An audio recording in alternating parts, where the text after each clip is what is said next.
2 weeks ago we planted the peas in the garden. Now they're up about an inch, and if the weather stays warm, they're going to grow very, very quickly.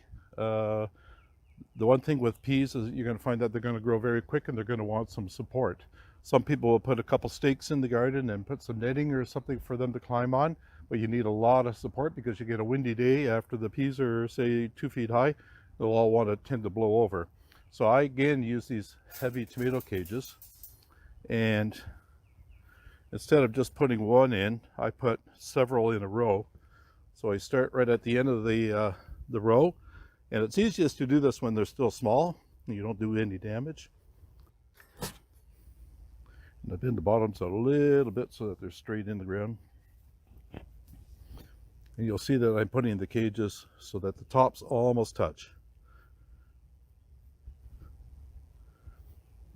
Now everything that grows up in between here is going to get wrapped around the cage. They're probably going to come up about 3 foot total height. These are shorter varieties and much easier to pick them. Keeps the peas off the ground.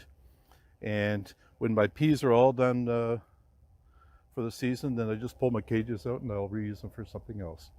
But the peas, probably about 6 weeks, and we'll be able to start picking snow peas already. The weather's been warm enough now, we're going to start planting our melons.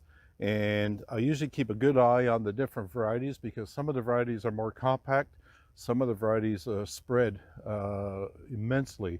So if you're planting squash, acorn squash or butternut squash, or any of the pumpkins, zucchini, they need a big area. We're talking probably 6 or 8 foot square minimum because they're really going to start to run through your garden. So that's why I have a larger section here that I'll just use for the melons, and lots of room for them to spread out. This is a variety called butternut squash called Ultra, one of the newer varieties on the market. It's going to give you some nice, probably 10-12 inch squash later in the summer. And this one's very easy to grow. I like the plants that are reseeded, have been seeded already and sprouted, and they've already got root in the pot. A lot of people who plant seeds in the garden, you have to have really good conditions and really warm weather, otherwise the seeds rot in the ground instead of sprout. So I like to just buy pre-finished plants. So the one thing about melons, they like warm soil, so don't plant them too deep.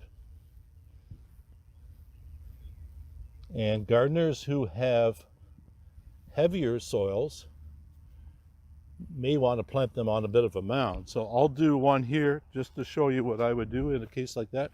One way to get the soil warmer earlier in the season is to hill the soil up in an area so that it's about 6 inches higher than the surrounding ground. And because it's higher, it's going to drain quicker, right? So I'm basically making a mound, and then we'll flatten it out a little bit, and then actually plant in the mound. And if a farmer was doing it in the field, sometimes they'll just put a ridge in the field all the way down and they'll plant it on top of the ridge. They take a little bit more water to get them started, but because that's raised up, it's going to warm up twice as fast as something that's in straight ground. This variety here is called Cantaloupe Halo. It's one of the hybrid varieties. You can see the pots are just about rooted again. Again, just plant it to the top of the soil ball and lightly firm it in. And what I like to do is I just leave a little bit of a water dish around it so that when I do water, all the water doesn't run off the hill and disappear. It'll slowly percolate down to the roots. All right. I like to do, again, 2 different varieties so that in one season, one variety may do better than the other, and the next year it can be the opposite. It all depends on the season. So same thing, I'm going to get a bit of a mound for these.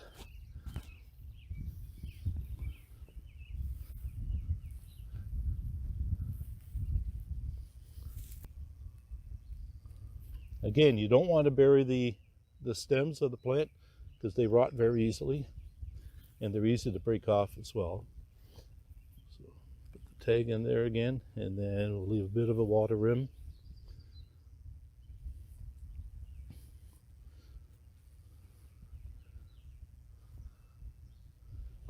And that's all there is for doing your melons.